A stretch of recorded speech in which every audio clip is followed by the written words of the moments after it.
Hey guys, it's the Bass Junkie here with you. We are going to do a tech tips video today, a little bit different. It's going to be talking about the equipment I use to shoot these vlogs.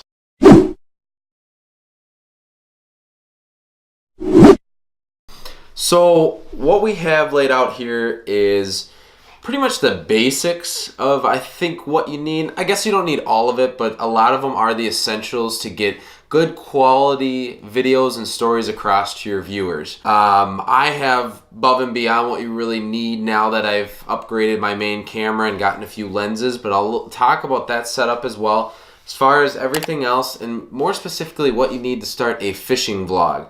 So there's a few pieces in here that are essential in bringing your viewers along for the ride when you're out on the lake and again showing them the action and the story that you're putting together. So I'll start with the most important, and that's going to be your GoPro. This is going to be your action camera. It's going to capture everything that you get when you're out on the lake as far as your fish catches and your activity.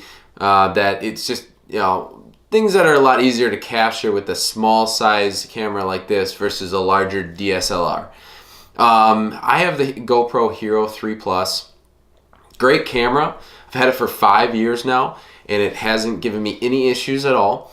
I would say that if you have a little bit extra money to go with a Hero 4, which I plan on doing, definitely go up to that, but I wouldn't hesitate to buy the 3 Plus. Now, along with that, you're going to need some good batteries. I use the chest mount, so again, my viewers can be right in on the action of what I'm doing, and then I can also have a mic where I can provide commentary.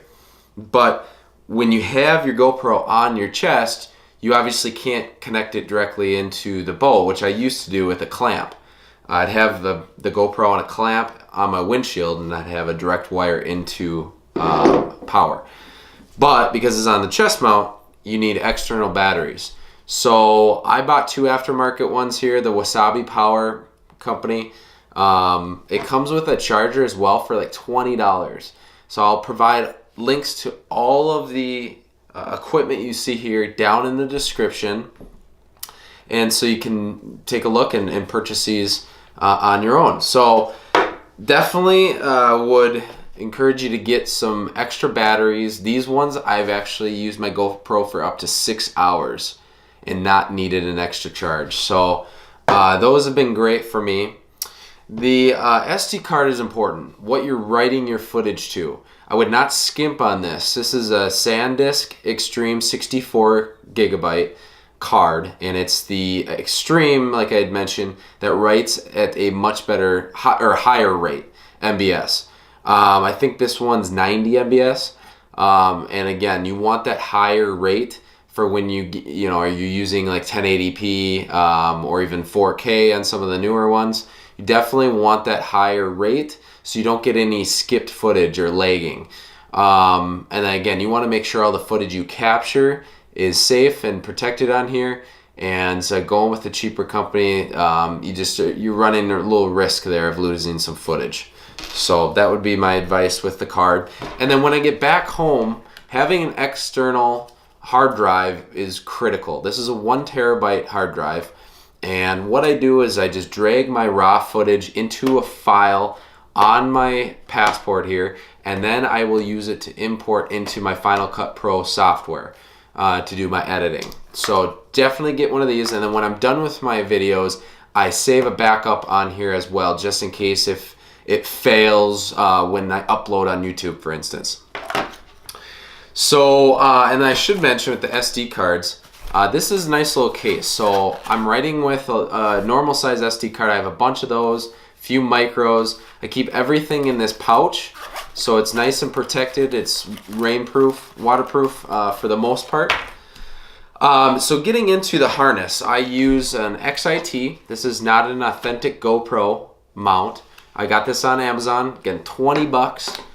Very, very sturdy and good quality though. I'd highly recommend this one. And then what you're gonna need is the skeleton GoPro case. This one is authentic GoPro because you just don't want it snapping. You're gonna be bending it quite a bit to get your GoPro in and out. So definitely go with the GoPro brand for this skeleton mount. But the nice thing about this is you can plug your mic cord right into the side. And then also there's no plastic over the lens, so you're getting the best possible footage. The one gripe I have is it doesn't have a slot for your SD card. So every time you want to access your footage, you're going to have to take this screw out, undo the GoPro from the skeleton case, and then take your SD card out. I wish I could keep it set up this way and just easily access my SD, but that's just not the case. I guess I could cut a hole there, but run the risk of snapping it. And then, if you don't want to use, or I should say, in addition to the harness, you can use a clamp. So I think when I get my next GoPro, I'll keep my 3 Plus and I'll just have it on a clamp or a pole or something that I could get underwater footage with. But having a clamp is kind of nice if you're doing shore fishing. You can clamp it onto a branch. Just when you're out and about, it just comes in handy to have this available for areas where you just want to get some cool footage, different view, time lapses, things like that. And then, as far as my main camera here, I have the Sony a6300. It's $1,200 camera just for the body alone. What I just sold to get this was a Nikon D50-100. I would highly recommend it. You can get them for $200 or $300 even brand new, $200 used on eBay. Definitely look to get that. And then I pair it with, actually this is the kit lens, 18 to 55 millimeter kit lens. Again, you can get the whole setup for that amount and you'll get really good footage. Everything, older than this latest video I released, the river video, everything that you see in my first videos was shot on a Nikon D50-100. So you can tell, you get pretty good footage. And then the last thing I'll talk about, we'll talk about the mic. So this is the mic for my GoPro. And this is awesome little mic. $20 Amazon. You clip it on to your shirt. Provides really good audio for your commentary when you're shooting on your GoPro. And then the main mic that I have one going right now. This is my backup. It's a Rode mic. You just plug it into the side of your DSLR. The D50-100 has a port for mic. And you just get really good, I won't go great, but you get good audio for pretty inexpensive prices. You can get them $50-$75 for a Rode mic. This is a Rode mic sock, so this is nice to put over it if you're in windier conditions, so it blocks some of that wind noise out. So $7 on eBay, something like that for this. So I've talked about my equipment. Let's actually move over to my charging station. I'll show you how I organize all my stuff. Guys, so this is my charging station. As you can see, I keep it, kind of organized. But I got a charging strip here. And so I keep all of my battery pack chargers, my drone controller charger for my drone batteries. I keep a tablet that I use sometimes out in the field. So I got everything organized and ready to go. So when I get back from the lake, I plug everything in and it's ready to go for my next trip. Now the next thing I did was I put these hangers on the wall.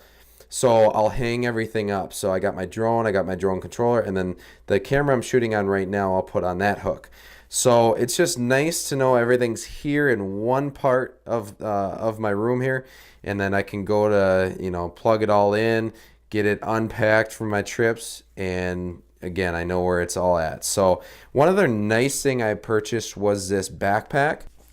But nice thing about this backpack that I really like, when I open it up, as you can see here, I have an area just for my drone in the middle, and then around it I put my controller, my GoPro, my camera, all my lenses. So my equipment can be in one part of this backpack, and then the front has a slot for my laptop. So it's really, really nice when I'm traveling to have everything in one spot and easily accessible. So that's how I organize. All right, guys, so you got to see the equipment I use, how I got my bass vlog started, and then how I organize it at my house so it's ready to go. I know where everything's at, and it just makes your life a lot easier and allows you to, again, put the best videos together possible for your channel. So if you like what you've seen here and like some of my other content that I put out there, please like and subscribe below. It really helps out. And then hit the bell so you get a reminder when I upload any future videos. Thanks again for watching, guys, and take care.